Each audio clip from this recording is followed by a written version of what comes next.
성도 여러분, 질문을 하나 좀 드리겠습니다. 성경에서 가장 기도문을 많이 남긴 성경의 저자는 누구일까요? 네, 그렇죠. 지금 몇 분이 말씀하신 것처럼 다윗입니다. 시편만 하더라도 다윗이 기록한 시편이 70여 개가 있고요. 또 많은 성경의 구절에 다윗의 기도가 기록되어 있습니다. 다윗은 자신의 기도를 시의 형태로 남겼고요. 그리고 다윗은 날마다 하나님과 기도로 교제하는 사람이었습니다. 그런데 이러한 다윗이 항상 말씀에만 순종하고요. 또 기쁠 때만 기도했을까요? 그렇지 않죠. 기도를 하는 상황이 아닐 때, 더 나아가 하나님 앞에 죄를 짓고 괴로움 가운데 있을 때에도 다윗은 기도하였습니다. 그리고 기도를 멈추지 않았습니다. 우리 교회가 유초동부터 작년부에 이르기까지 한 달 동안 골방 기도를 하고 있습니다. 지금 이제 개개인으로 어떤 마음으로 기도하는지 제가 다 알 수는 없지만, 혹시 어떤 분들은 내가 죄를 지었는데, 또 아니면 나의 부족함이 너무 많은데 하나님께서 과연 나의 기도를 들으실까라고 생각하는 분 있습니까? 기도하는 것이 죄스럽고 또 너무나도 하나님 앞에 나 같은 자의 기도를 하나님은 기뻐하지 않는다라는 생각이 있는 분이 있다면, 우리는 오늘 말씀을 다시 한 번 더 기억해야 할 것입니다. 우리가 함께 읽었던 로마서 4장 6절부터 8절까지의 말씀은 범죄한 다윗을 용서한 후에 하나님 앞에 드린 다윗의 기도가 그 배경이 되는 말씀입니다. 다르게 말씀드리면 다윗은 죄를 지었습니다. 그럼에도 불구하고 그는 죄 용서를 받게 되죠. 그 은혜에 감사함으로 기도하는 내용이 바로 사도 바울이 인용한 로마서 4장의 말씀이라고 할 수 있습니다. 도대체 다윗은 어떤 죄를 범했을까요? 또 하나님께서는 죄 지은 다윗에게 대해서 어떻게 하셨을까요? 이 본문을 우리가 제대로 이해한다면 우리는 기도에 대한 소망과 확신을 주도록 우리를 변화시켜 줄 것입니다. 오늘 말씀 가운데 성령님을 통해 바른 이해와 또 기도의 동기가 변화되는 귀한 은혜의 시간이 되기를 소망합니다. 우리는 다윗의 별명을 알고 있습니다. 사도행전에 보면 그 다윗의 별명을 하나님의 마음에 합한 사람이다 라고 이야기합니다. 감히 어떤 누가 하나님의 마음을 합하게 할 수 있고, 어떤 자를 하나님이 내 마음에 합한 사람이라고 말할 수 있습니까? 그 정도로 다윗은 하나님의 뜻에 순종하며 하나님을 기쁘시게 했던 삶을 살았던 사람입니다. 그런데 사무엘하 11장과 12장에 보시면 이러한 하나님 마음에 합한 다윗이 범죄한 내용을 상세하게 기록하고 있습니다. 사무엘하 11장에 보시면 이제 다윗이 사울을 이어서 왕이 되고 그 북과 남 유다 전체를 다 통합하게 됩니다. 사사시대는 각 지파마다 이제 힘이 센 지파, 약한 지파가 있었습니다. 그런데 이제 통일 왕국을 이루게 되고요. 이제 군사력이 더 강해져서 주변에 이스라엘 백성을 괴롭혔던 나라들을 하나씩 정복해 나갈 때였습니다. 그런데 이제 더 이상 다윗이 나가 전쟁할 필요가 없을 정도로 군사들의 힘이 강하였습니다. 그래서 다윗은 예루살렘 성에 그대로 남게 되고요.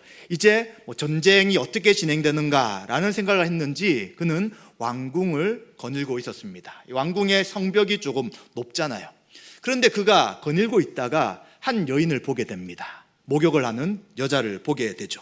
근데 그 여자가 너무나도 아름답게 보였습니다. 그래서 다윗은 그 여자가 누구인지를 신하에게 알아보라고 했습니다. 그랬더니 그 여인은 우리아의 아내였다는 것을 알게 됩니다. 즉 결혼한 남편이 있는 여인이었던 것이죠. 그리고 우리아가 누구였냐면, 우리아는 헷 족속이었어요. 헷 족속은 우리가 세계사회 통해서 배웠을 때 히타이트족이라는 나라가 있었습니다. 히타이트 나라, 히타이트 족속. 이들이 강력했지만 나라가 힘이 약해지고요. 이제 소수의 사람들이 가나안 땅에 정착해 살고 있었습니다. 그런데 우리아의 이름의 뜻이 뭐냐면 여호와는 나의 빛이시다. 즉 그의 위의 세대들이 가나안 땅에 살면서 이스라엘 백성이 믿는 하나님을 믿게 된 것이죠. 그래서 우리아는 하나님이 나의 빛이시다라는 이름으로 이제 살아가게 되었습니다. 그리고 또 다윗에게는 최정예 부대가 있었습니다. 특별 부대인데 37명으로 구성되어 있는 이들이 다윗의 최정예 군사라고 할 수 있습니다. 다윗이 자랑하고 그리고 누구와도 견주어 이길 수 있는 자들이 37명인데 우리아는 그 중에 포함되어 있는 사람이었습니다. 이방이었음에도 불구하고 다윗의 가장 충성된 신하였고, 그리고 누구보다도 하나님을 섬기고자 했던 자가 우리아였다라고 말할 수 있습니다. 그렇다면 다윗은 어떻게 해야 합니까? 그 충성된 신하, 그리고 결혼한 사람이기 때문에 멈춰야 합니다. 그런데 다윗은 멈추지 않습니다. 그 밧세바를 자기의 왕궁으로 들여보내고 들어오라고 하고, 그리고 이제 잠자리를 갖게 되죠. 그리고 뒤에 이 밧세바가 임신했다는 소식을 듣게 됩니다. 이제 이 정도 일이 터졌으면 어떻게 해야 합니까? 그는 그것이 얼마나 큰 죄인 것을 알고 이제 이 일들을 마무리하고 죄를 자백해야 합니다. 그런데 다윗은 왕으로서, 그리고 지금 전쟁터에 나가지 않을 정도의 안일함 가운데 있었기 때문에 이 상황이 얼마나 자신이 큰 죄를 짓고 심각한 것에 빠지고 있는지를 생각지 못하였습니다. 그래서 그는 또다시 술수를 씁니다. 우리아를 급히 왕궁으로 부릅니다. 지금 한창 전쟁 중에 있는데 그를 부르는 것이죠. 그리고 그를 격려하고 칭찬하면서 너무 수고하고 있다, 잠시 집에 가서 쉬고 또 부인과 시간을 가져라 라고 합니다. 그런데 이 우리아는 얼마나 충성스러웠는지, 지금 전쟁 중에 있고 그리고 나의 부하들도 지금 집에 못 가고 있는데 제가 어떻게 집에 갑니까? 라고 하며 몇 번을 거절하고 부하들과 이제 잠을 자게 되는 것입니다. 다윗이 요구한 것이 무엇입니까? 그는 집에 들어가게 되고 또 부인과 잠자리를 해서 자신 때문에 밧세바가 임신한 것을 들키지 않고자 이런 일을 저지르고 있는 것이죠.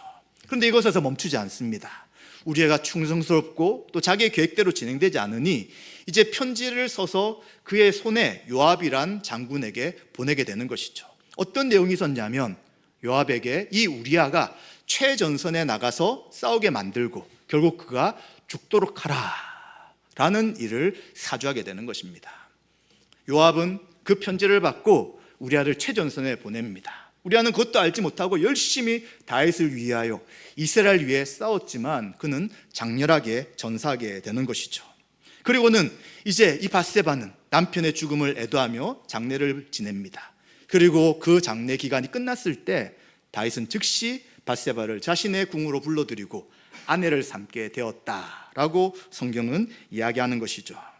다윗은 이것을 죄라고 인식하지 못했습니다. 왕이니까 그럴 수 있지라는 식으로 넘어가 버리는 것이죠.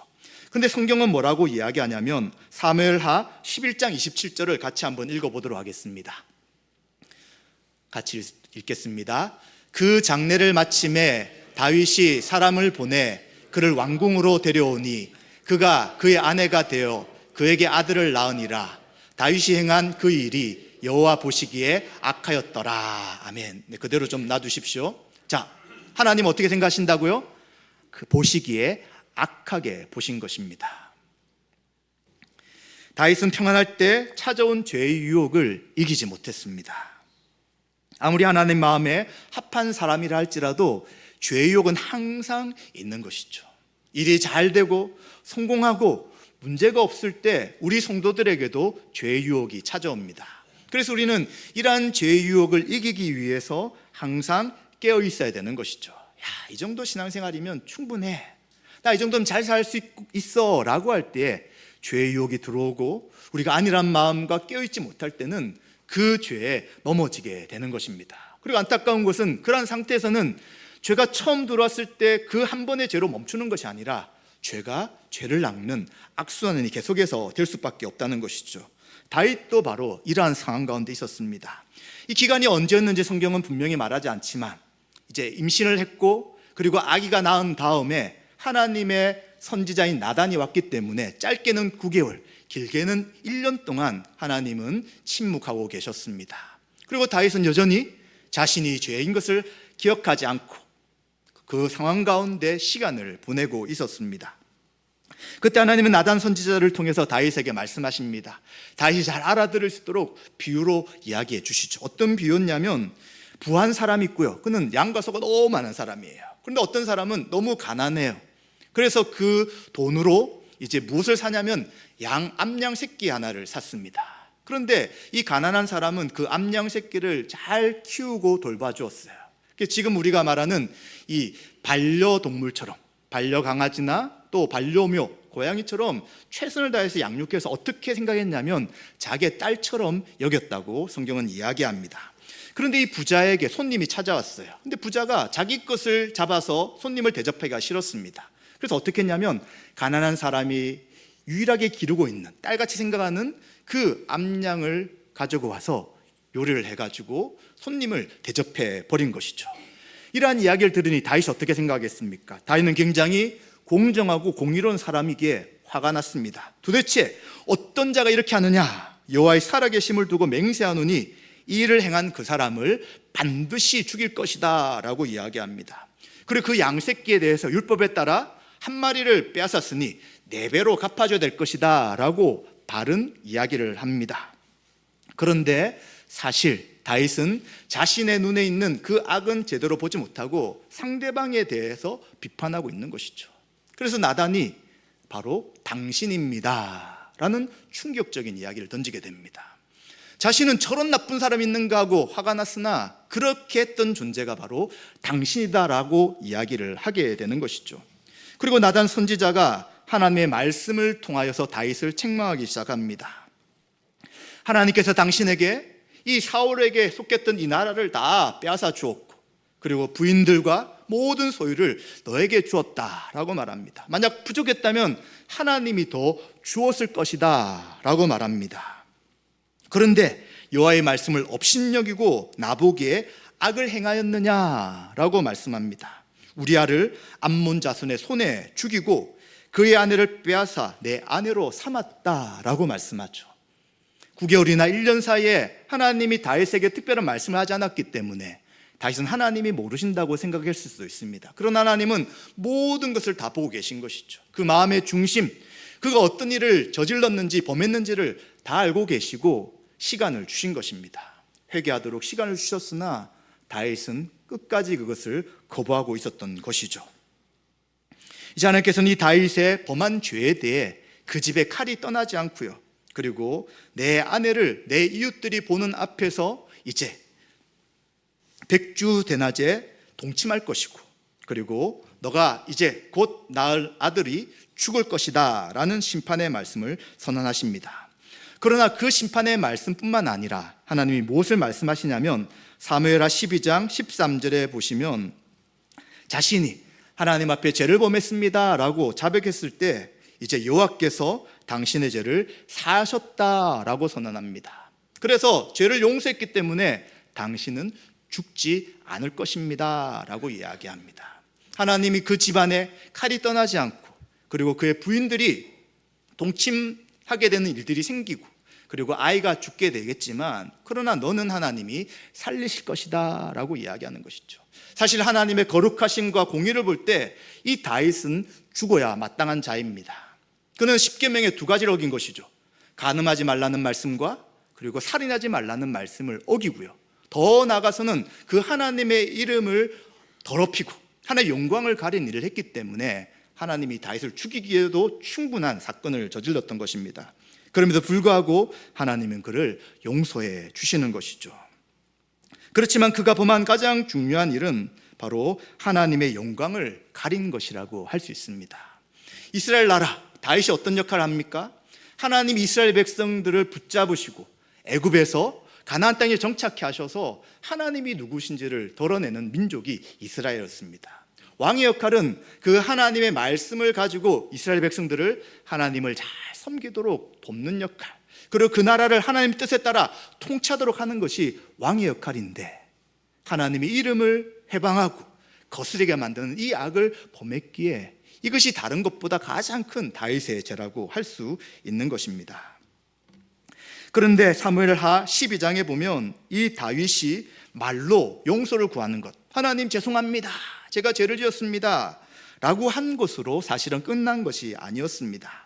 그는 하나님 앞에 자백하지는 않았으나 시편 51편에 보시면 그가 하나님 앞에 자백하지 않을 때 그 얼마나 큰 죄의 무게와 짓눌림이 그에게 있었는지를 그는 상세하게 그의 마음을 기록하고 있는 것이죠. 그래서 시편 51편에 보시면 표제어가 무엇이라고 써 있냐면 다윗이 밧세바에 동침한 후 선지자 나단이 그에게 왔을 때라고 이야기하면서 하나님이 용서하여 주셨지만 그가 그동안 겪었던 이 죄의 무게, 또 하나님이 용서하신 은혜가 무엇인지를 기록하고 있는 것입니다. 그래서 나단이 이제 그에게 왔을 때 그는 시편 51편 1절부터 19절의 말씀을 기록합니다.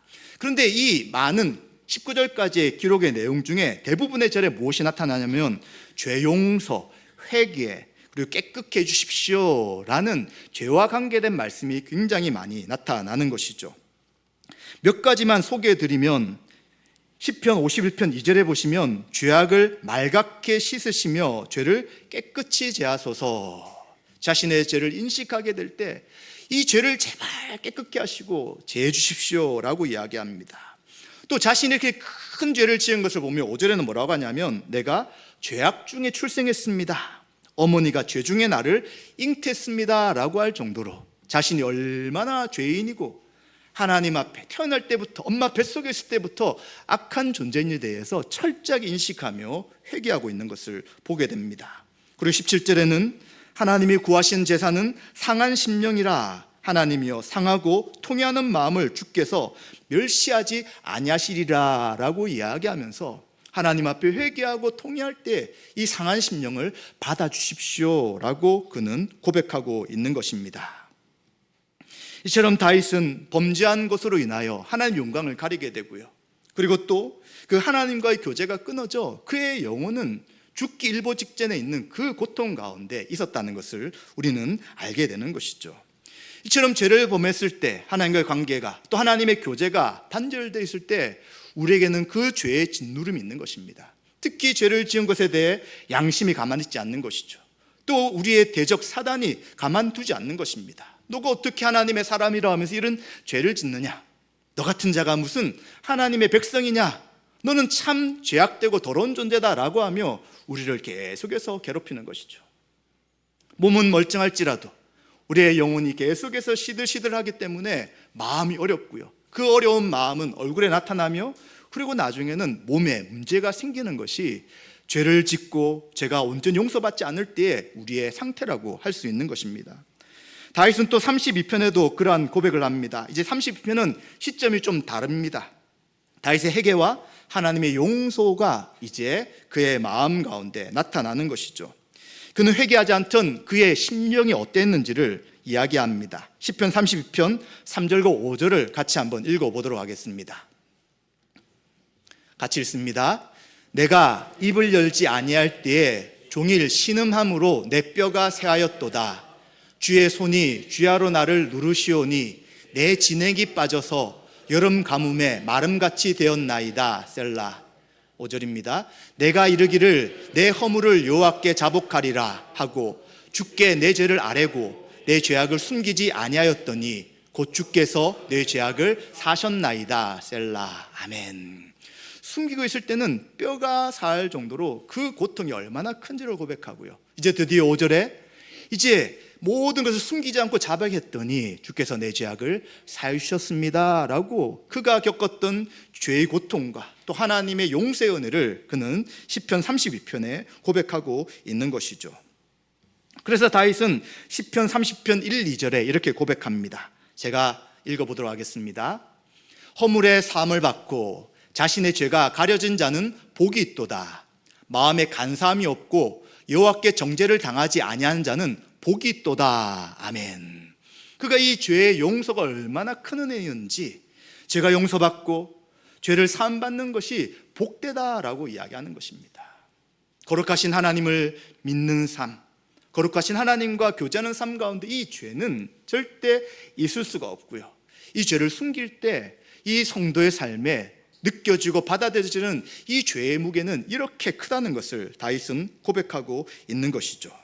그래서 우리는 처음에 성경 봉독해 주신 집사님이 읽으신 것처럼 로마서 4장 6절부터 9절을 바르게 이해하기 위해서는 이 사무엘하 11장 12장과 그리고 시편 51편과 시편 32편을 잘 그 배경을 이해할 때 이 고백이 어떤 고백인지를 우리는 제대로 이해할 수 있다는 것입니다. 우리는 지금 다윗의 그 행위를 쭉 보았습니다. 10계명에 나타나는 2계명을 철저하게 어겼고요, 더 크게는 1부터 4계명 하나님의 영광을 가린 일들을 그가 하였습니다. 그렇다면 이 악한 죄대에 하나님이 어떻게 해야 합니까? 그를 죽이고 심판하셔야 되는 것이죠. 다윗의 삶이 아무리 하나님 마음이 합한 자라고 이야기할지라도 그에게 선한 것이 없다는 것을 우리는 알게 되고요. 다윗의 고백처럼 자신은 태어날 때부터 어머니 뱃속부터 철저한 죄인이었다고 말하는 것이 합당하다는 것을 알게 되는 것입니다. 그런데 로마서에 뭐라고 말씀합니까? 하나님께서 의롭다 여겨주시는 복을 받았다라고 이야기하는 거예요. 누가요? 범죄한 다윗이요. 또 불법이 사함을 받고 죄가 가려짐을 받은 사람들은 복이 있다고 이야기합니다. 어떤 누구의 불법이 사해졌다고요? 다윗이 행한 그 불법이 사해졌다고 이야기합니다. 주께서 그 죄를 인정하시 아니할 사람은 복이 있다고 이야기합니다. 누가요?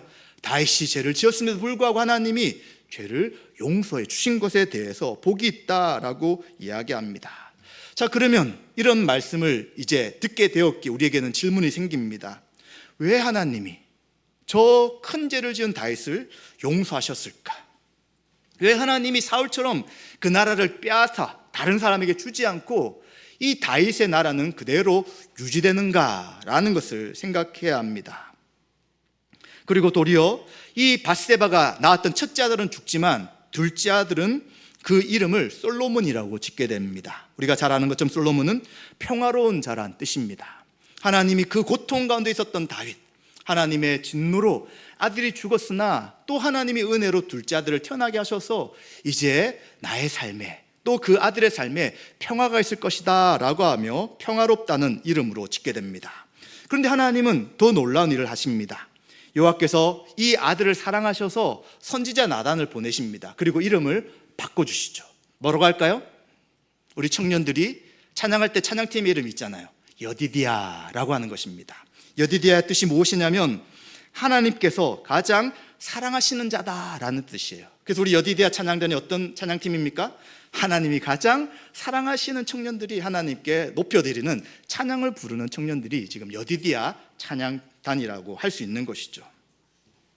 그래서 하나님께서는 왜 이처럼 공의로 행하신다면 다윗의 모든 것을 빼앗아버리고 그를 왕에서 뿐만 아니라 그 하나님이 주신 것을 다 앗아야 하는데 그에게 다시 죄를 용서하시며 그의 왕위를 이어가게 하시는 것입니다. 그 이유는 바로 사무엘하 7장 12절과 16절에 있는 하나님이 다윗에게 하신 약속, 언약 때문이었다는 것을 우리는 알게 되는 것이죠. 다윗은 나라가 부강해지고 그리고 이제 전쟁에서 계속 승리해 나가니 그에게 소망함이 하나가 생깁니다. 나는 왕궁이 있고 나는 편안하게 지금 지내는데 어떻게 하나님의 법궤가 있는 이 법궤를 둘 집이 없느냐라고 하며 하나님 앞에 성전을 드리고자 합니다. 근데 어떻게 됩니까?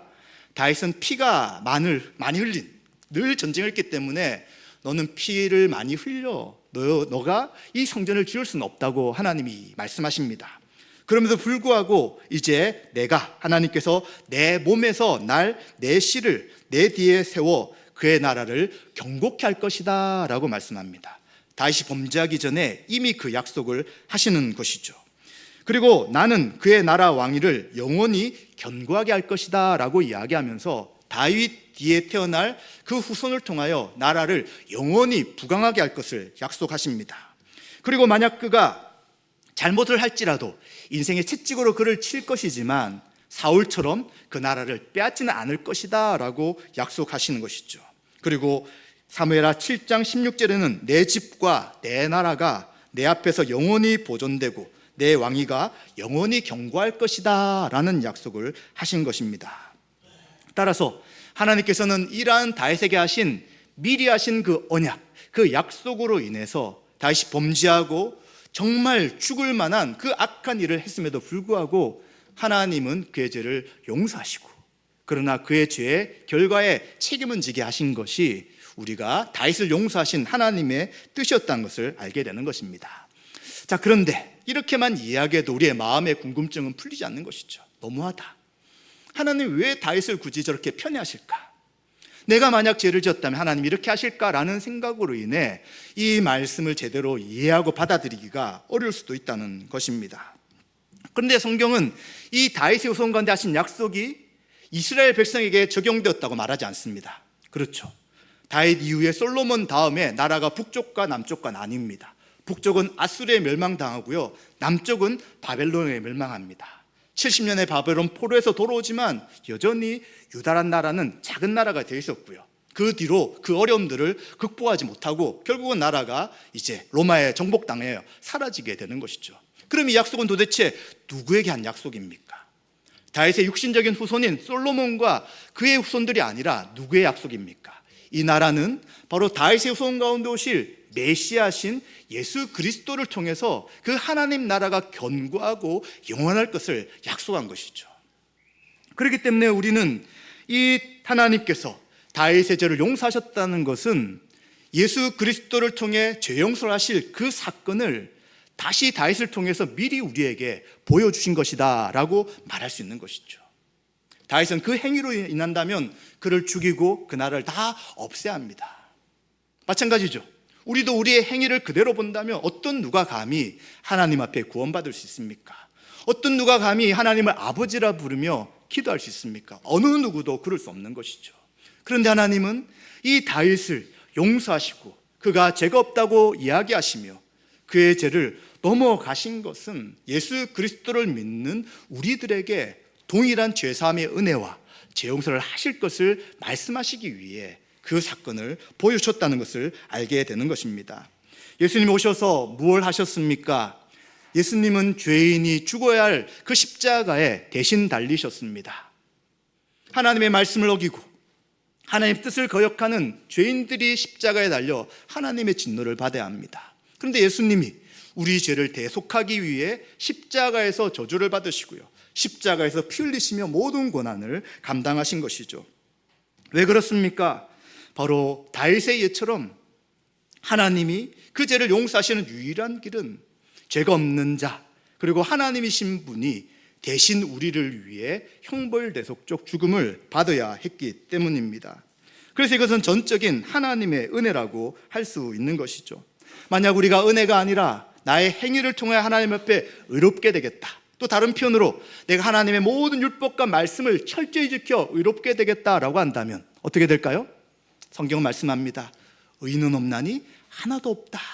모든 사람이 그 자신의 지은 죄로 인하여 심판받게 되는 것입니다. 그런데 그것이 아니라 우리가 받을 죄악을 대신하여 예수님이 심판받으시고요, 그리고 그 예수님이 우리 죄를 위해 피 흘린 그 피의 권능과 권세를 믿을 때에 우리의 죄가 용서받으며 하나님의 자녀가 된다고 말씀하고 있는 것입니다. 사랑하는 성도 여러분, 다시 처음 질문으로 돌아가겠습니다. 혹시 어떤 분들은 내가 죄를 지었거나 아니면 나의 부족한 모습 때문에 나 같은 자가 어떻게 하나님 앞에 기도할 수 있을까? 나 같은 자가 어떻게 예수님의 이름을 부르며 기도 자리에 나갈 수 있을까라고 생각하는 분 있습니까? 나를 볼 때도 난 너무 부끄럽고 나를 볼 때도 나는 하나님 앞에 용납될 수 없는 자라고 생각하는 분 혹시 있으신가요? 그렇다면 우리가 하나님의 말씀에 귀를 기울여야 되는 것입니다. 내가 생각하는 나, 내가 바라보는 나, 또 다른 사람이 이야기하는 내가 아니라 하나님이 말씀하시는 말씀 속에서 우리가 어떠한 존재인지를 바르게 이해해야 된다는 것입니다. 우리가 어떻게 하나님 앞에 용납받고 우리가 어떻게 하나님 앞에 의로운 자라고 칭함을 받습니까? 그것은 우리가 율법을 철저하게 지켰기 때문이 결코 아닌 것입니다. 하나님 앞에 선한 일을 철저히 했기 때문에 하나님이 우리를 용납한 것이 아니죠. 바로 예수 그리스도를 믿는 믿음으로 우리가 구원받았고요, 우리의 죄가 용서받았습니다. 그럼 우리가 도대체 무엇을 믿는 믿음입니까? 예수님이 피 흘리신 것은 나의 죄 때문이라는 것을 믿는 믿음인 것이죠. 예수님이 자신의 죄가 아니라 우리의 죄를 대신 지시고 속량하고 용서하시기 위해 예수님이 십자가에서 피 흘리셨다는 것을 믿는 것이 바로 우리의 믿음의 근거가 되는 것이죠. 예수님은 우리가 할 수 없는 하나님의 모든 말씀과 율법에 순종하신 분입니다. 그 의로운 예수님이 십자가에 죽으셨다는 것은 바로 죄인된 우리를 위해 대신 죽었다는 것을 말씀하게 되는 것이죠. 그래서 우리는 그 예수를 믿는 믿음으로 인하여 하나님 앞에 의롭게 되는 것이고요, 또 죄가 용서받아 하나님의 자녀가 되었다고 말하고 있는 것이죠. 사랑하는 성도 여러분, 이러한 거룩하신 하나님, 공의로우신 하나님이 그 은혜를 베풀어 주셨다면 우리는 그것을 나의 감정을 뛰어넘어 말씀을 받아들이고 의지해 나갈 때 우리 가운데 참된 하나님의 은혜가 실제 삶 가운데 적용되고 역사할 수 있다는 것을 기억해야 합니다. 다윗도 한번 생각해 보십시오. 어떤 누가 그 다윗을 의롭다고 할 수 있습니까? 어떤 누가 그 다윗이 공의롭다고 이야기할 수 있습니까? 어떤 누가 그 다윗의 죄를 용서한 것이 잘된 것이라고 말할 수 있습니까? 당연히 다윗의 행위를 통해 볼 때는 그의 나라를 다 빼앗아버리고 그리고 그를 즉시 죽이셔야 하지만 하나님의 공의가 세워지는 것입니다. 그럼에도 불구하고 하나님의 약속을 근거로 다윗의 후손으로 오실 그리스도를 통하여 그 나라가 영원케 하실 것이라는 그 약속을 이루시기 위해 하나님은 미리 다윗을 용서하신 것이죠. 마찬가지입니다.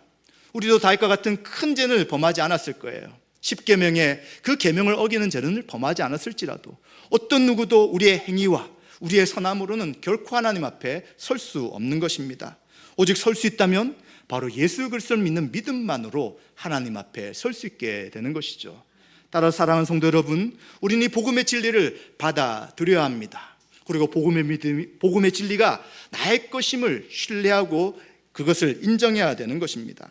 그렇게 될 때 이제 우리는 예수님의 피 흘리신 공로로 인해 예수님 우리의 죄를 용서하시고 의롭다고 칭하신 그 하나님의 은혜로 인해 하나님 앞에 믿음으로 기도하며 나갈 수 있게 되는 것입니다. 사랑하는 성도 여러분, 우리가 정직하게 하나님 앞에 서 있을 때 얼마나 두렵습니까?